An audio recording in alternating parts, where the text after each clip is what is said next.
Our lecture for today is Surah Al-A'raf, verse 176 and 177.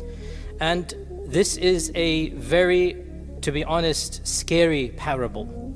It is a parable, or it is a similitude that should send shivers down all of our spines. It is one of the harshest similitudes in the whole Qur'an. And our scholars, when they mention this, you can sense the fear and the dread when they're making a sharh of this similitude.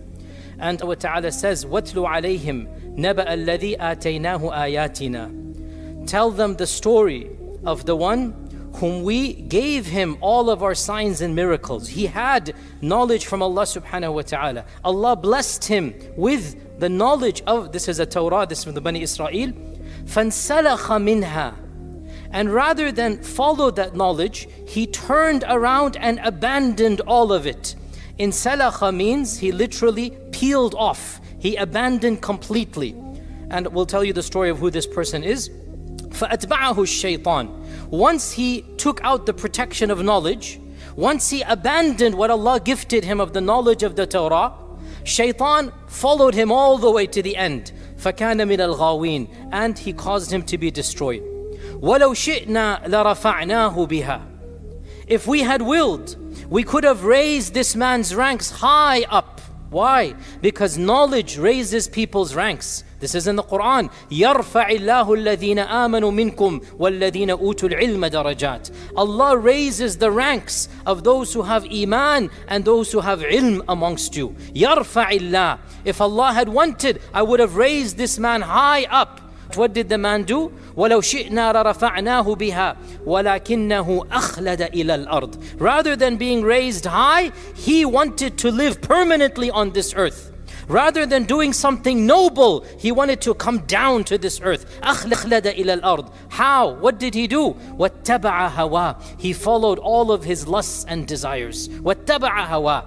Then comes the similitude, one of the most harshest similitudes in the whole Qur'an. فَمَثَلُهُ كَمَثَلِ الْكَلْبِ وَالْعِيَاذُ بِاللَّهِ. His example is that of the dog.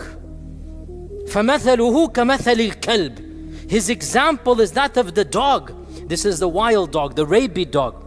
That إِن تَحْمِلْ عَلَيْهِ يَلْهَثْ وَإِن تَتْرُكْهُ يَلْهَثْ. If you try to shoo the dog away, tell him to leave or whatnot, he doesn't understand. He's panting all the time with his tongue out. And if you let him be, he's still doing the same thing. He's still panting, ignoring you. Whether you try to advise, whether you try, it's all the same. The dog, the untrained dog, the wild dog, the rabid dog, he doesn't understand your commandments, so he's going to react in the same way. Then Allah says, this is the example of those who abandoned our signs. Now, what is this story and what are some of the benefits we can derive?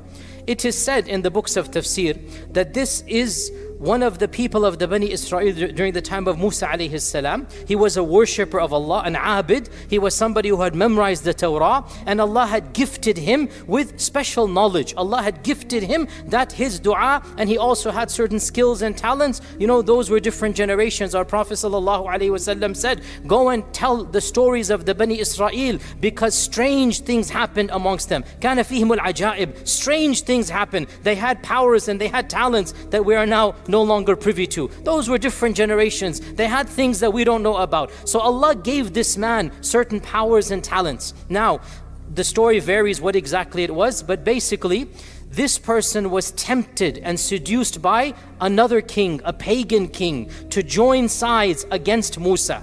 And the king attempted multiple times. And initially this scholar, this sheikh refused. He goes, how can I be against the Prophet of Allah? But eventually the king bribed him with wealth and power and fame and women. He got all of this dunya. And so he used the talents and the knowledge that Allah gave him. He used it for the dark side, for the other side. And he caused damage to the Bani Israel until finally Musa overcame him. So this was a scholar who used his scholarship and his talents for the batil, for the wrong side. And Allah subhanahu wa ta'ala said, tell the story of this man.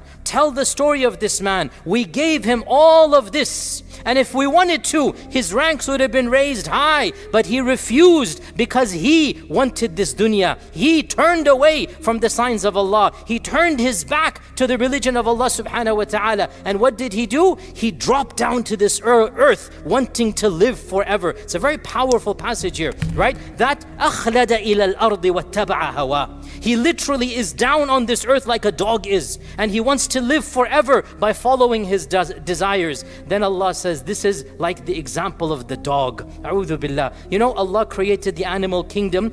Some of the animals we respect and admire, like the lion, as brave as the lion, as sharp as the falcon. Other animals, it is our fitrah. All societies consider these animals to be demeaning. The dog and the pig are universal insults in all societies, by the way. In every language and culture, you want to insult somebody, you can call him a dog and a pig. It's in our fitrah. We don't view these animals as noble animals, and especially wild dogs and rabid dogs, which is what this parable is about. By the way, not all dogs are evil, by the way. Allah Azza wa Jal explicitly mentions in the Qur'an that if you train the dog and you send him out, then you may eat of the food of that dog. That dog has special rulings and commandments. Notice, by the way, a trained dog, right? Allah says mu'allimeen, the kilab that are mu'allim, the dogs that are trained, they actually raise up in ranks because they have ilm.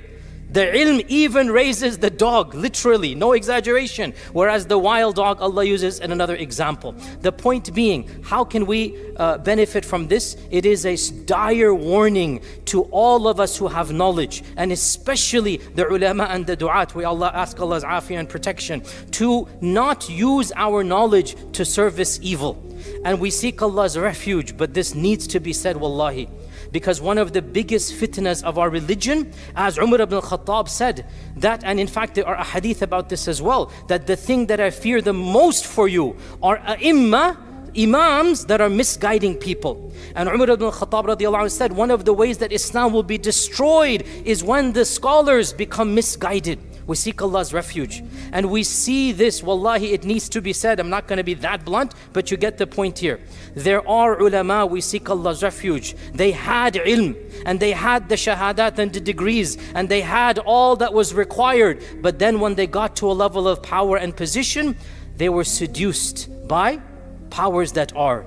They were seduced by salatin and by governments, and they were able to co-opt these scholars by power, by money, by giving them titles of sheikh and mufti and grand mufti. And we see this ra'y al-ayn with our own eyes, justifying every batil, justifying every evil. If there are protesters in the masjid, go ahead, kill them. These are khawarij. Sometimes even the rulers might not even be Muslim. They might be Nusayris and Duruz. And you have ulama saying, oh, this is Khalid ibn al-Walid as our leader. Wal-'iyadu billah. These are ulama as-su. These are ulama as-salatin, we call them. Scholars who have sold themselves to the highest bidder, and they're justifying all types of batil, and everybody knows this. But subhanallah, this is the fitna that we live in, and that is why our Prophet sallallahu alaihi wasallam warned ulama from associating with dictators and the salatin. He warned the scholars. He said, "Iyyakum, I caution you from going to the doors of the rulers. Do not entertain,